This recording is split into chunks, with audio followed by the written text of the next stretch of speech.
This is St. Louis on the Air from St. Louis Public Radio. I'm Elaine Cha. This weekend, dozens of competitors vied for the title of champion in the St. Louis Open Black Rodeo. A sold-out crowd of roughly 8,000 people packed the stands to watch events including bronc riding, steer wrestling, calf roping, and bull riding.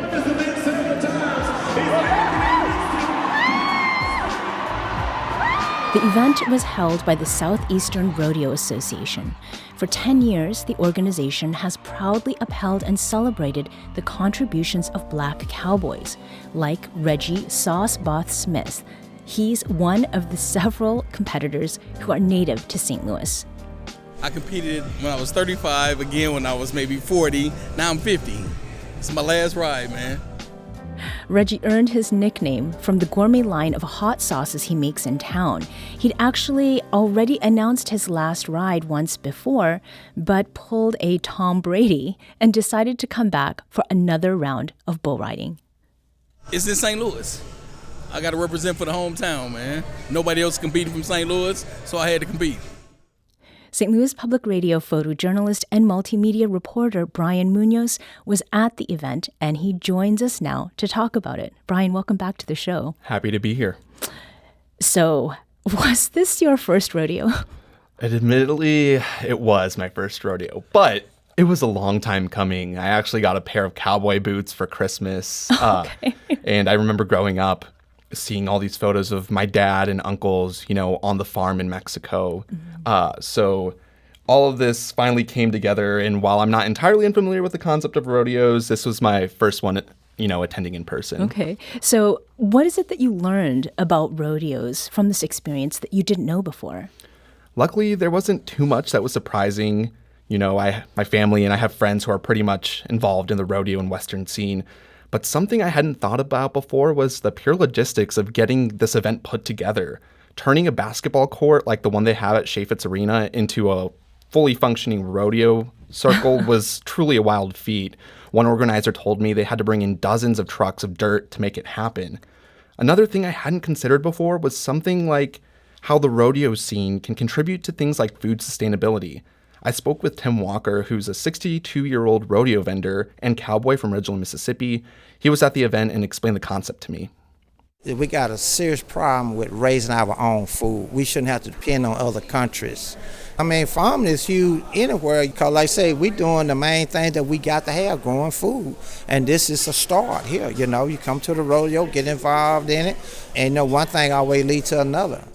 Mr. Walker says that he believes youth agriculture-related programs like 4-H and Future Farmers of America are key pipelines in helping solve these food insecurity problems. Mm-hmm. So with the food, there's also the cowboying, if I can turn that into a verb. Organizations like the Southeastern Rodeo Association, they aim to preserve Black cowboy history throughout the Midwest and Southeast. And that's a history that you reported has historically been minimized in pop culture. Absolutely. When you think about cowboys and more broadly the Wild West, you often tend to think about personalities like Clint Eastwood, John Wayne, or Sam Elliott. All of these actors are white, but in reality, some reports estimate 1 in 4 cowboys were actually African American. And despite the contributions that Black cowboys had during westward expansion, they were pretty much erased from pop culture, and the studios in Hollywood created what some say is a misleading image of the Old West, one that has white men on horseback traversing through the lonely grasslands of the Great Plains and beyond, but really that's only part of the story. Luckily, some people got the hint, and there have been some new shows and films made that feature Black cowboys, like the 2021 film The Harder They Fall, which follows the tale of Nat Love and his attempts to seek revenge on his newly escaped nemesis. But taking all this into consideration, Black rodeo attendees say that they're heartened to see themselves in this space, including Demita Williams, who lives in O'Fallon, Missouri, and was attending the rodeo for the first time. It's different, it's new, it's something new for the city that I feel, Black rodeo. I'm an African-American woman. It's beautiful to see our kind doing such a thing, so it's an amazing time. There were many people in attendance, Elaine, who shared similar feelings with Miss Williams. They were happy to see the space carved out for the Black community in the rodeo and to be able to share it with each other. Miss Williams also told me that the event puts St. Louis on the map, and I have to agree with her. Yeah. So it was the first time for many people then, hopefully more to come in the future. We're talking with St. Louis Public Radio photojournalist and multimedia reporter Brian Munoz. We're just talking about the St. Louis Open Black Rodeo.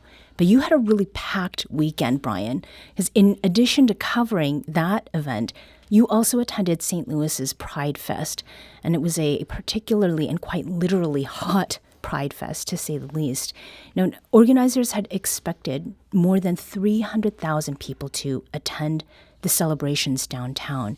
Brian, did you see a good amount of people braving the heat with you at yesterday's events?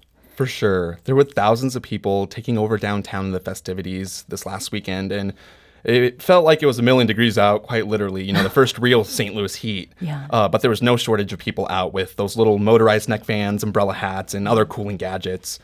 But some festival goers even drove several hours to attend this year's Pride event, several of them from more rural communities where people aren't always as welcoming as they were this weekend. Jonathan Wagner is a 27-year-old from Marion, Illinois, a community about 2 hours southeast of St. Louis, and he explained this concept to me. I mean, maybe St. Louis is different, but where we live, not everyone is accepted on a day-to-day basis. So it's nice to kind of have our own time to where there's no judgment and you can just kind of come be yourself. So this concept wasn't unfamiliar to organizers. I spoke with Jordan Braxton, and they're the public relations director for Pride St. Louis, and say LGBTQ organizers want those in the community outside of the city centers to also know that they're supported.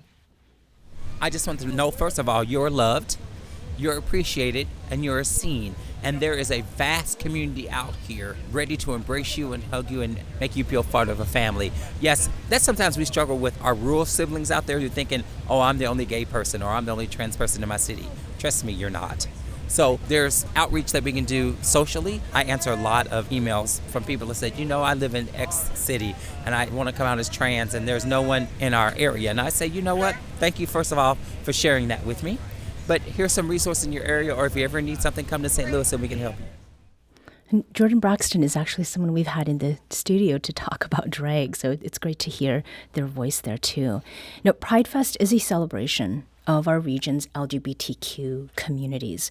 And this year's Pride Fest comes amidst legislation that was supported by Republican lawmakers that targets LGBTQ people and trans people in particular. What was the mood and atmosphere like, Brian? And what emotions and ideas were present as far as you could see throughout the day? Right. I think overall the mood was pretty joyous. But if I could define it all in one word, I would say resilient. Last year, more than 500 pieces of anti-transgender legislation were introduced into state houses across the country, according to the Trans Legislation Tracker. And Jordan Braxton, who we heard from earlier, also emphasized that point. I see people coming out in great forces this year because one thing that our community is, we are resilient and we're resistant. We will be out here showing the legislators and the haters out there that we will not be erased. Trans people and gay people have been around forever, and we're not going anywhere. We're not going anywhere to be erased. In Missouri, there were two pieces of legislation that made it across the finish line.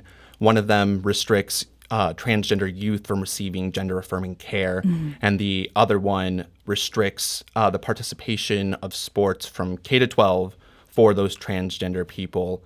And it's important to note the restrictions aren't necessarily, ones that have been talked about much in higher education. This also impacts colleges. But I think a little closer to home, I also met Mateo Johnny at Pride, and he's a 17-year-old from St. Charles County who's transgender, recently graduated high school, and he described what the impact of these restrictions were on.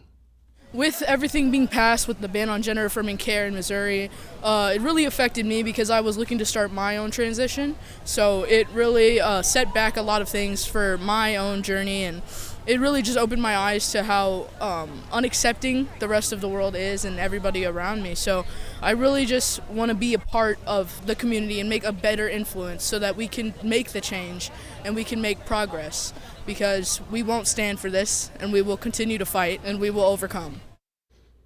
Now, were there aspects of this year's Pride Fest that felt more like a protest? Certain performances, perhaps? Right. I think one of the things that organizers and attendees mentioned was that the fact of being visible was in itself a protest. Because the last year, you've seen the LGBTQ community, transgender community at large, subject to a lot of these restrictions and rhetoric, and as has been covered by the show and by St. Louis Public Radio in general. People are scared. They don't know what's going to happen next. They don't know where this is going. So just being able to be present and hold space, leads to that being kind of a form of protest. Yeah.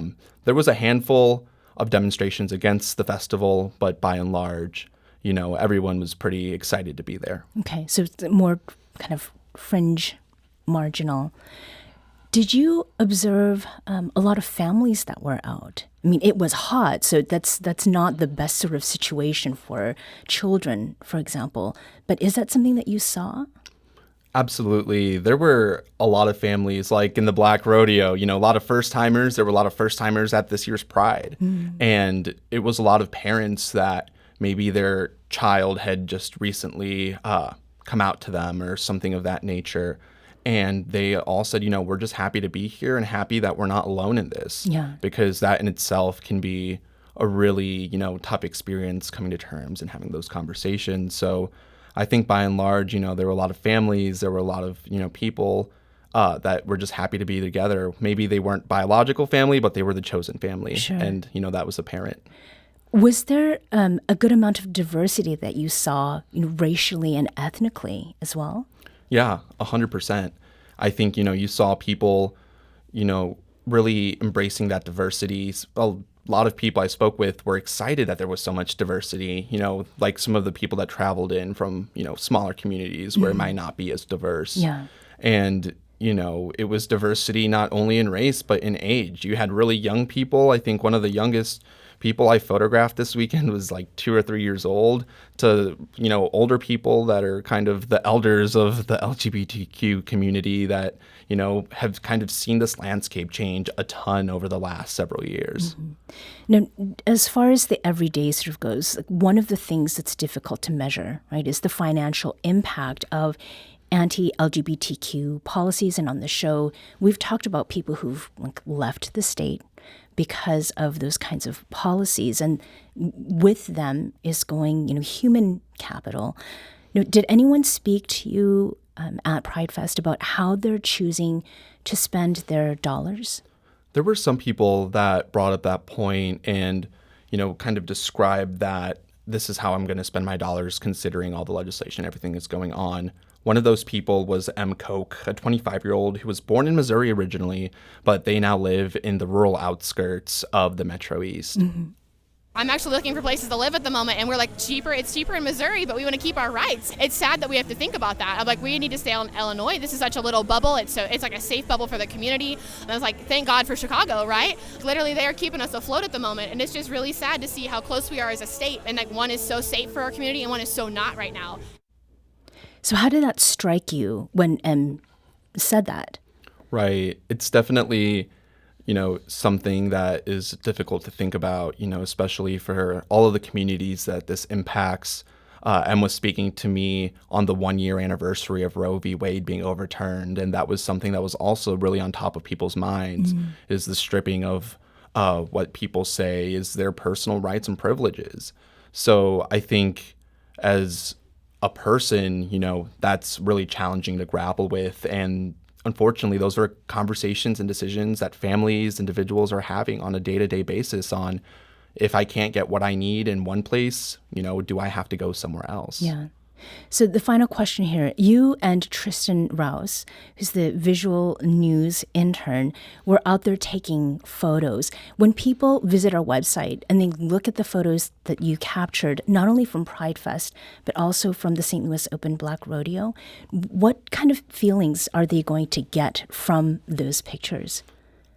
Overall, I think you're going to see a lot of joy. Despite, the challenges, for example, in the LGBTQ community right now, people were out in force, celebrating and holding space, a lot of happiness. And as well with the Open Black Rodeo, I think you're going to see a lot of joy, a lot of action, a lot of moment-based imagery, which is what we really strive to capture. You know, these photos that tell stories and really take us beyond just a glimpse of, oh, this little thing happened. It's okay, we're actively looking for these moments and, you know, being able to document them for history and for our community to enjoy. Yeah.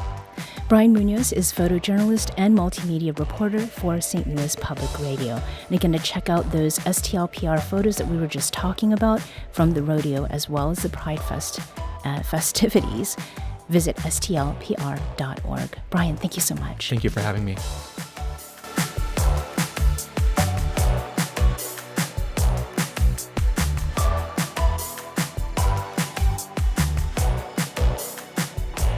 This episode was produced by Emily Woodbury.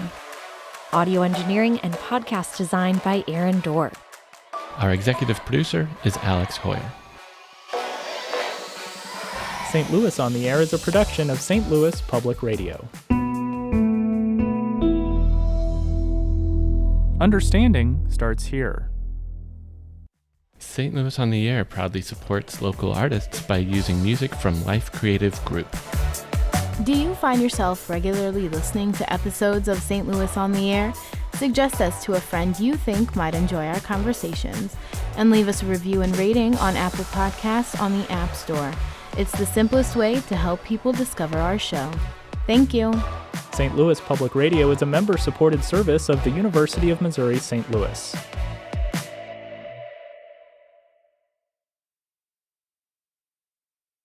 Support comes from the Missouri Forest Products Association, providing more than 41,000 jobs in the production of wood pallets, railroad ties, white oak barrels, hardwood floors, and more.